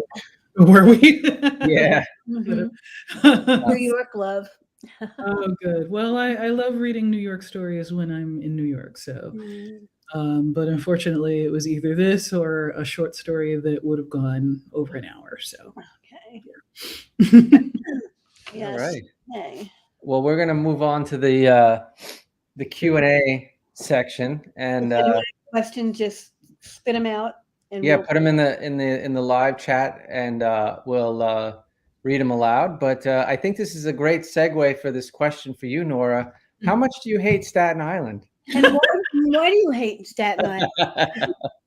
I actually don't. I get that question a lot, but I really do not. And in fact, I ended up getting a personal tour of Staten Island from a friend of mine who turns out to have been born and raised in Staten Island and who wanted to make sure that, I knew the real city. And that, if I was going to talk shit about Staten Island, then I needed to make sure that I had studied it. But and so we went to go eat at some cool places. I went to the beach. I've lived in New York on and off for like most of my life, but I had never really spent a lot of time on Staten Island. So I felt like if I'm going to write about it, if I'm going to talk about it, then we need to do that in a place where other people, I need to do that by like going there, meeting people, talking to folks, not just going based on, like the typical stereotypes that other borough people have of Staten Island. Do you have any great restaurants that you tried that you would recommend? There was actually a really good barbecue place that I cannot remember the name of because it was like 2 or 3 years ago. I'll try to remember. I'm so sorry. But I don't remember it off the top of my head. Good ass barbecue though. Yeah. Okay. Yeah. Kate Murayama asks, wondering how Staten Islanders feel about what we do in the shadows. Yeah. And Gay Terry says Staten Island has a great botanic garden. I've never been there. It's actually really nice. Yeah. Cool. Huge. Yeah. Can you get there by bus? It's actually very close to the ferry station. Oh, You can get there. I took an Uber, but you can get there pretty quickly and easily. Oh. Yeah, you might be able to walk there. It was that short, but I'm not sure. Okay. Whatever happened? Weren't they supposed to build like a giant Ferris wheel there? Did that ever go through? Was that? I don't know about. Yeah, it was going to be like the London one, the London Eye. yes, it was going to be a big one. Island or someplace else? No, it was Staten Island. It was they were talking of building a big Ferris wheel and like a whole sort of amusement park thing there, family park. Yeah, I don't know. This was years ago, so who knows what happened. Anyway, I have a question for Bo. Sure. All right. In full disclosure, some of these questions were prompted. What sound or noise do you love? I just went to the Inside the Actor Studio because like question answer thing for my question. Noise I love, cicadas. I love the sound of cicadas. Late afternoon, like in the summer, cicadas like screaming. And you don't get them as much in New York, but like when you grew up in the South, like I had a friend in from the UK once and they were like, what the fuck is that sound? Cicadas in the UK? Nope. And I was like, it's the cicadas, don't you have it? And they were like, it sounds like they're going to burst out of the trees and kill us. Sounds like aliens that are about to come and eat you. When I was in Tokyo a few years ago and we stayed, there was a little pocket park right by the hotel I was staying at in the middle of the city. And at night, it was like you'd go by and it was the screaming of the cicadas. It was amazing. Yeah. It was just great. I mean, it was like you couldn't if I'd seen them, I would have freaked out, obviously. My dog would eat them. I didn't see them at all. We just heard them, and there was just like this music. It was just fabulous, in this one little spot. It's very interesting, like watching like animes and stuff because they have them at the same volume in like Japan as they do like in Texas. So like you're watching animes where they have like shot of late afternoon, like suburb, and those cicadas are screaming. I'm like, oh, that's like where I grew up, right? Sound I know, like Yeah. They have quite a few of them in Brooklyn too. We don't have like when the 17-year thing happened, we didn't get a lot, or at least I didn't hear a lot of those. But like 3 or 4 weeks after that, there were some other brood. Actually, during the summer, I heard a few in my neighborhood in Stuyvesant Town. I mean, not just like 1 or 2. You get them like hear them as walking home at night. It's like, oh my God, I can't believe that. That's great. Yeah, when I was growing up, I must have been one of the big years. I remember there was this one year. It was like you had to shout to be heard outside, and they were just all over the street. You would just walk over them and crunch. Oh, by the way, Karen Hewler says, and she sends in about the stereotypes are pretty accurate about Staten Island. I tried to grow from stereotype and beyond stereotypes. So yeah. We have a question from Tamara Grasti for Brooke. It seems like you like birds. Which is your favorite, or do you have a favorite? Do I have a favorite? Probably like birds of prey, like raptors and whatnot, red-tailed hawks and so forth. New York birds now. Huh? That's true. New York birds too now. We've seen a lot of red-tailed hawks here. Yeah. There was a Japanese bird or something in Central Park recently. I heard it on the news the other day. I can't remember what kind of bird it was, but some bird that was way out of its natural habitat. Huh. There was a snowy owl in Central Park. Okay. The winter as well, which was a big, people were showing up to come and see it. There was a barred owl that like hit a sanitation truck, or like and died like last summer. It was like a celebrity bird, and it like flew into a truck or something and died. Celebrity bird? It was a YouTuber? It was a barred owl, I believe. An influencer? Poor thing. Yeah. Yeah. It does sound like a very New York death, but yeah, flying into like I think it was actually like a Parks and Rec like truck or something, and it flew, wow. Poor thing. Yeah. There used to be a pair of red-tailed hawks in McCarran Park that I would see occasionally. They had an Instagram account actually because it was McCarran Park. And like you'd see them kind of hanging out on like the there's a baseball diamond, and they hang out on the lights above the baseball diamond and kind of watch for prey and stuff. So, like, this lady like walking a chihuahua once, and you could see the bird like watching the chihuahua. Like left alone, yeah. Tasty chihuahua. Question from Amy Gretsch. For Bo, do you listen to music? We could ask both of our guests. Yeah. Do you listen to music when you write, or is silence golden? You want to go first? Oh, me? Yeah, I listen to music all the time, actually. But when I am working, it needs to be something with minimal lyrics, because I pay attention to lyrics. So I've been like super into like Japanese trip hop and stuff like that, like lo-fi type stuff, old school drum and bass. Is it old enough to be called old school? Anyway, stuff like that. Personally, I usually don't listen to it while I'm writing, but like if I can listen to something beforehand and kind of get it in my head kind of looping, like that works better, because like you're saying, like the lyrics kind of throw me off sometimes. It drag my attention away. So like if I can I will have a piece of music in my head, like when I was writing and You Shall Know by the Trail of Dead a few years back, I was listening to like a lot of Bowie's Lodger, and I had music in my head, but I can't actually sit down and write with it playing. It's very interesting. Yeah. I'm looking at the chat, Amy. Those hawks near Borough Hall are probably the same hawks that we used to see eating dead animals right outside my office. I used to work in Metrotech, and they would bring their little snacks up in front of us, and we'd see all of it. So fun. For both of you, what profession other than your own would you like to try, Nora? How about you? Me? Right now, I've kind of got my dream job. So, and I had my old dream job, which was also being a counselor, but, I had to give that up. I don't know. Off the top of my head, I guess I'd like to do something involving gardening. Maybe I'd like to work at a botanic garden. That might be fun. Yeah. What about you, Bo? I was thinking about this the other day. Like I started out actually like my degree was in history and archaeology.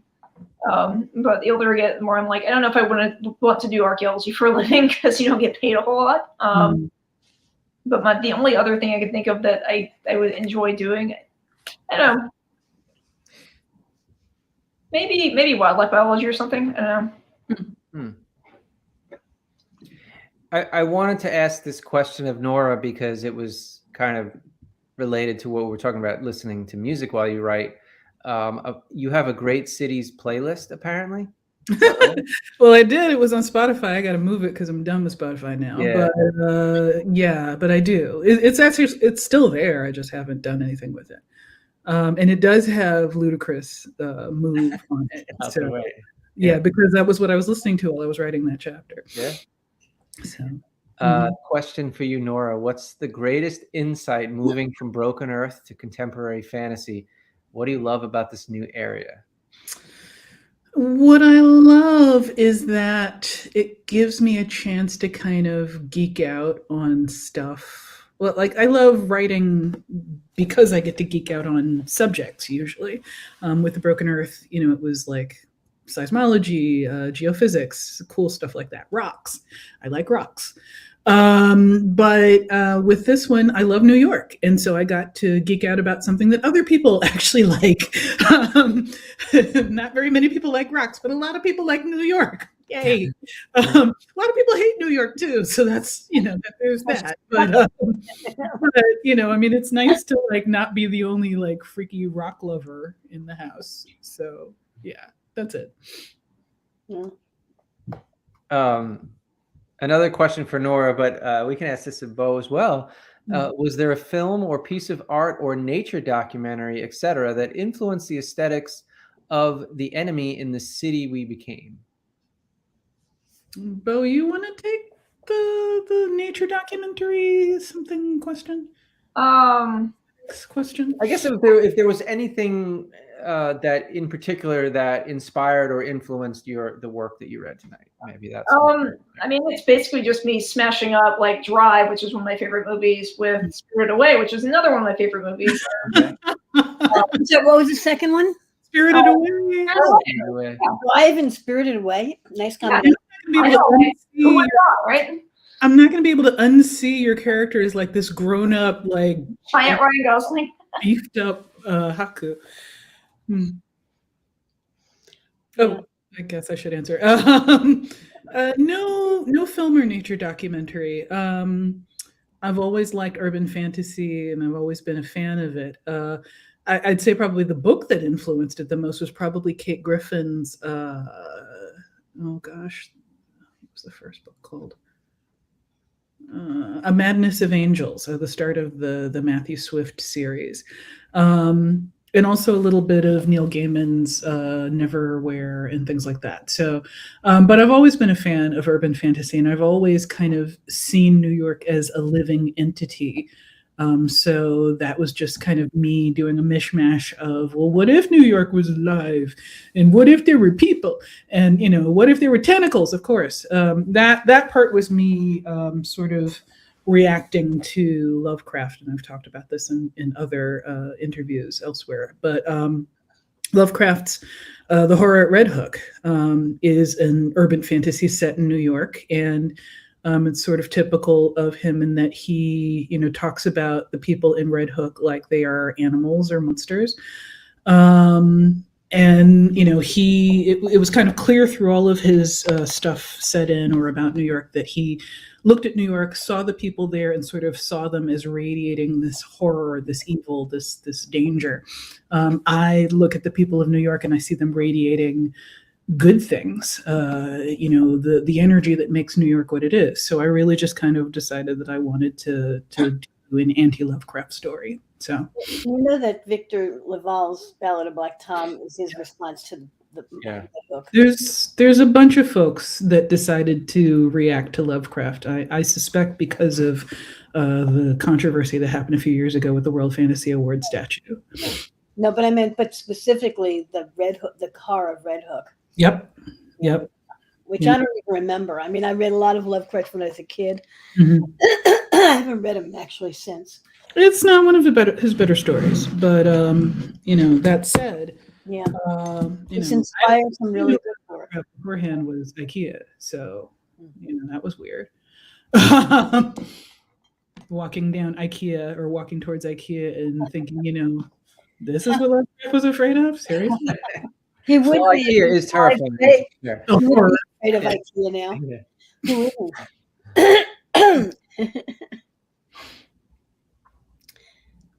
More questions? A beefed up Haku? What's a Haku? That was the dragon character from Spirited Away. Oh! I didn't remember the name of it. Okay. Mm-hmm.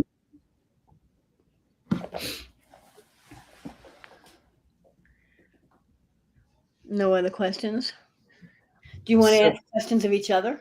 Do you have any question you want to ask Bo, or Bo want to ask? Fine. Yeah, I got none. I'm sorry. Quite empty. So we did this, I don't know if we did it last month, but I sort of stole it from Functional Nerds, where they do like their picks of the week. So it's basically people recommend something that they're enjoying right now. It could be anything, doesn't have to necessarily be literature related. So anyone want to go first? Something that you've read or seen or ate that you think is really cool and you want to share with everybody? Hmm. I mean, this whiskey was quite good. Okay, that's fair. I have been, it occurs to me that I don't know that she is comfortable talking about it, so I will just vaguely hint. I have been reading one of my favorite authors' forthcoming novels that I don't believe has been officially announced yet, but has been turned in and is coming forth soon. And this is an author I talk about all the time, all over the place. We have fangirled at each other. We have done events together. So anybody that kind of knows me knows who I'm talking about. But because I don't know whether the author is ready to talk about it yet, all I can do is just sort of vaguely hint that it's like a really good fantasy novel by one of my favorite fantasy authors. Well, when you're ready to announce it, I'm sure we will all be excited to hear about it. Yeah, I'm sorry. I shouldn't have been Ellen, rude. anything? No, but here's a question from Carol. Well, I want to hear what you recommend first, and then I'll get to Carol's Oh, question. what I'm excited. Oh, you're asking me what I've Yeah. Oh God, I'm still reading for the year's best number, 2021. I'm in that middle of reading this actually, The Black Dream: Strange Stories from Northern Ireland. Oh, cool.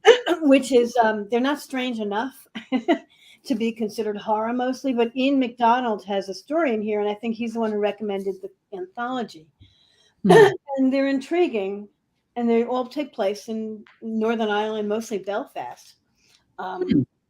So it's something I didn't expect. That's something that, when people recommend things to me for the year's best, it's like, wow, yes, please tell me the weird ones that I wouldn't know about. I'm happy to read that one.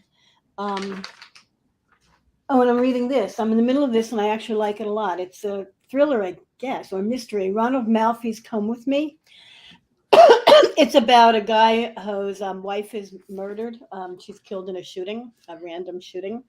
Seemingly, I think it's random. I'm not sure yet. And then he finds this box of stuff that she was collecting, and he had this whole other life that she was leading. Basically, she was tracking down a serial killer around the country. And at first he thought she was having an affair because she just, he found these hotel receipts, and he knew nothing about this. But when he was out of town, she was like doing this. So anyway, so far it's really interesting. I'm almost halfway through. So it's a good read. Cool. Malfi. Cool. Just came out last year. So that's what I enjoyed. Yeah, Christine and I are watching Dark. It's a German science fiction and horror, I guess. It's on Netflix. It's dubbed over in English. The dubbing isn't perfect. I hate dubbing. I'd rather have subtitles. Yeah, but it's very interesting. It's very hard to talk about it without spoiling it, so I won't. But it's weird shit takes place, like a series of kind of unsolved murders happen near a nuclear power plant in a small German town. It's very interesting. It's on Netflix. So seen it advertised there. Yeah, I just hadn't checked it out. Question from Carol for Bo. I'm very intrigued with Bo's reading. What genre do you consider it to be? I guess it's like, I don't know, fantasy noir, kind of. Mystic crime. Fantasy noir. I love that. It's noir. Fantasy noir. Yeah. Is that what you said? Yeah. Oh, okay. It's definitely noirish. Yeah. Mm-hmm. I think I think I had just read the book that Drive, the movie, is based on, which is Drive, and I can't remember the author right now, but it's a great book. Is it very different from the movie or not? It's James Salas. That's who wrote it. It's right. Oh, sure. I didn't realize. Right. Yeah, it's a beautiful. I mean, it is gorgeously written. It's pretty different from the book. I mean, a movie actually. A lot of the beats are completely different, but it's like worth reading just because it's such a beautiful book. It's very slim. I'm planning on rewatching Drive, and I think I either have it in my Netflix queue or about to rewatch it. Yeah, it's one of my favorites. Yeah, I never got around to seeing it. It's great. Pretty violent, but it's also pretty wonderful. Yeah, it's beautiful. Yeah. Famous for some of the shots that they did where like the characters are sort of really small in frame, so it's like you have this big wide screen and then like the characters off to the side. It's kind of what they did in Mr. Robot, where they have these like the space becomes a character. Do you know what I mean? I mean, LA is definitely a character in that movie. Like yeah. Yeah. I need to rewatch it. It's been a while. Was that by Nicholas Randall? Yeah.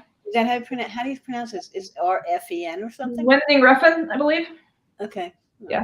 Mhm. That's my favorite of his. Some of the others, like his later stuff, has not landed for me as much, but that one was just perfect. I thought it's a perfect question. Just occurred. Oh, we have a question. I was. Go ahead, Nora. I was going to say it occurs to me I can actually mention one thing I've really been enjoying, which is a K-drama called Happiness. Okay. That friends introduced me to, and it's relatively short, but it is it's a zombie apocalypse romance, as K-dramas do. But on top of that, it actually is one of the best sort of commentaries on COVID, because it takes place 5 minutes in the future where COVID is no longer a thing, but another kind of plague, the zombie apocalypse, is starting to spread. And so people are reacting to each other kind of partially based on the irrationality that a lot of them developed during COVID, glaring at each other for not wearing masks or, that kind of thing. And so it's actually really, and being super irrational about things that are helpful and safe for everybody, that kind of stuff.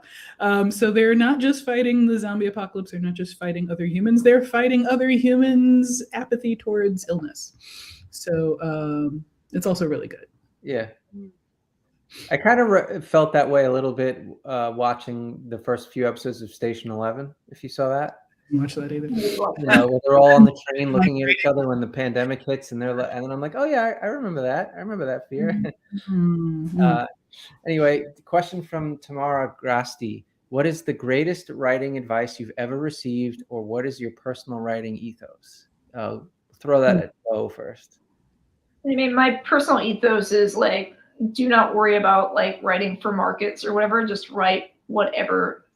Write what your heart wants, because there's going to be other people out there who are also going to want what you want, and that's the only thing you every idea has kind of more or less been done in one way or the other, but the only person who can do it the way you do it is you. So just do it. Pretty much similar thing for me. Write for yourself before you write for other people.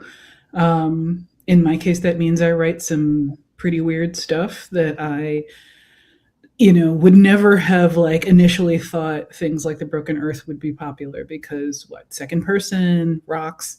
But if you write what you want, as you said, Bo, there are always going to be people out there who want to read it too. The question is how many and whether that's enough to sustain your career. But only way to find out is to do it. A lot of people are talking about restaurants in Red Hook that they like. I'm hungry right now. And a couple of people mentioned Swedish meatballs from IKEA or someplace. I assume from IKEA. Yeah, no, a friend of mine wanted to go to IKEA and I said, I can't. I hate IKEA. Unless I'm doing it specifically, it's like sensory overload, and I end up buying nothing. I don't know that anybody actually likes IKEA, though. It's something. Yeah, it's IKEA and what is that? Javits Center both have that same weird ability to suck the energy out of you. At some point, I'm probably going to write a story about how IKEA and the Javits Center are energy sinks, slowly swallowing your soul. I don't know. That's actually where I went to get my first booster shot, or my first shot. There you go. It was so weird. It was because the only time I've been there before, been for Book Expo and shit, and I went there and it was we're all standing in line. It's the most weirdly dystopian thing because we got the announcements, last February. Convention centers are horrible. Most of them are hideous, and empty. They're even more hideous. Oh yeah. Because then there's this huge echo. It's ooh, I hate them, and I always get lost in them, no matter what city I'm in. And there's something really just surreal about that one. Yeah. Any more questions? Grady Hendrix does what? Carol said, but I'm missing what Carol is answering. Grady Hendrix. He loves IKEA? Is that what she's saying? Maybe. Oh, right, because he has his horror store, his novel. That's right. IKEA, but he couldn't use IKEA because he was or something around, whatever it's called. Yeah. I remember seeing the cover of that. That was great. Yeah. Another question. You both have really strong horror elements. What is the most evil, mundane places, or is it mostly IKEA? IKEA is not evil. It's The just Javits Center. Penn Station. Bo, you've got something? I said Penn Station. Oh my God, yes. The new one or the old one? The new one's really nice. I mean, The old one's definitely horrible. It always had this weird smell of like burnt meat, like burnt steak. That was just, it was always there. I was like, I what swear to is God, this? like, every time I've been there, the ceiling seems to be getting a little lower. A little bit lower, right? You know, everyone has that like horrible like skin tone from the fluorescent lights, and they're just exhausted from work. Yeah. It looks like it would be a great setting for a zombie story, though. I guess. Yeah. There you go. Some other people like IKEA. I don't know what's wrong with them. It's like the polar opposite of like Grand Central. Like, you know, like I would live off, like if I had to live off a train line, like upstate or something, like I would live off of one, like if it went through Grand Central to get back, that would be fine. Well, there was an apartment there. There was an apartment there, and there's also like a really nice bar there. There used to be. In Grand Central? Yeah, like not the one on the steps, but it's like. I heard about there was some weird eccentric person living there. You have to look it up, and there's a bar there. I don't think the bar is in the apartment, but the bar is. Oh, the Campbell. Are we talking about you mean the bar? I think so. Yes. Yeah, the Campbell. Yeah. It's John Campbell used to live there apparently. Yeah. And now it's a fancy bar, like a super. It's a very nice bar. Yeah. I smell burnt in my apartment. I think my neighbor's burning their toast. Okay. It's on the western side. You go up the steps. You kind of go around. I've been there a few times. Yeah, it's super ornate and beautiful, and you're sitting there in Campbell, and like it takes a minute to click. It's like, oh, it's that John Campbell used to live here apparently. Yeah. It's a beautiful bar. Yes. But the new Penn Station, the Monahan Station looks very nice, but there's still no, as far as I can tell, there's still no food there. They were supposed to open like food, and there's nothing. I mean, I've not been there. There's no place to like really hang out or sit down. Oh, Christine just behind you. She's just swinging in, you know. That's how she says hello. Yeah, we saw you. Surgical strike. She came in. She's gone. I think she was putting her socks on and leaned over. Yes, we do the readings in our PJs. No, actually, I'm not. But well, this was a lot of fun. Does anyone else have any questions for our guests? Well, I want to thank them both. Yeah, thank you to Nora and Bo for reading tonight. I love both of the readings, and thank you to everyone who's tuned in and who supports the series. And I hope some of you can come next month in person. Next month, it'll probably be in person at the KGB bar again. Subscribe to our mailing list if you're not already to get updates on that. Check out our podcast. And yes, we will see you next month. Thank you so much for joining us. And have a good night. All right.